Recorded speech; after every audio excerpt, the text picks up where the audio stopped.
ప్రజల కృషి త్యాగం వల్లనే కాంగ్రెస్ ప్రభుత్వం ఏర్పడిందన్నారు మంత్రి ఉత్తమ్ కుమార్ రెడ్డి.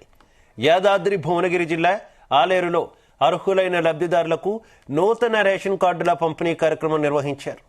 గత ప్రభుత్వం ఇచ్చిన రేషన్ దొడ్డు బియ్యాన్ని 80% ప్రజలు తినలేదని, కాంగ్రెస్ ప్రభుత్వం వచ్చాక సన్న బియ్యం పంపిణీ చేయడం ద్వారా ప్రజలు ఇష్టంగా తింటున్నారని అన్నారు.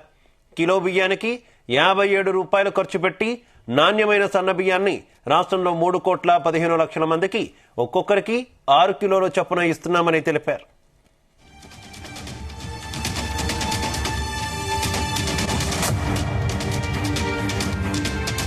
సన్న బియ్యం కార్యక్రమం ఒక్కసారి మీరు ఆలోచన చేయండి. ఎంత గొప్ప కార్యక్రమం తీసుకొచ్చినాం. గతంలో 70-80% రాషన్ తినని వాళ్ళకి ఇప్పుడు కడుపు నిండా అన్నం పెట్టే ప్రభుత్వం మన కాంగ్రెస్ ప్రభుత్వం. ఇంతకంటే గొప్ప కార్యక్రమం పడుతుందని చెప్పి వాస్తవంగా ఉచితంగా రావాల్సి లేదు. ఇక్కడ కాంగ్రెస్ పార్టీ బలం ఉంది. భారతదేశంలోనే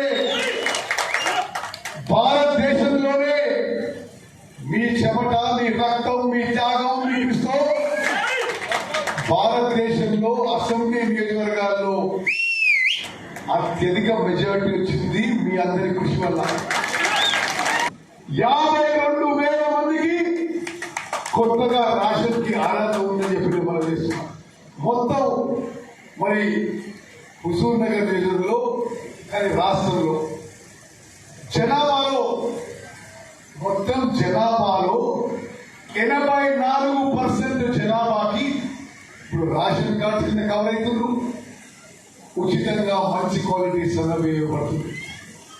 అందరికీ కడుపు నిండా అన్నం పెట్టే ప్రభుత్వం మన కాంగ్రెస్ ప్రభుత్వం, కాంగ్రెస్ పార్టీ. మరి ఈ విషయాన్ని ఇప్పుడున్న వాళ్ళు లేని వాళ్ళకి చెప్పండి, ఇంటింటికి తీసుకుపోవాల్సిన అవసరం ఉంది చెప్పాలి.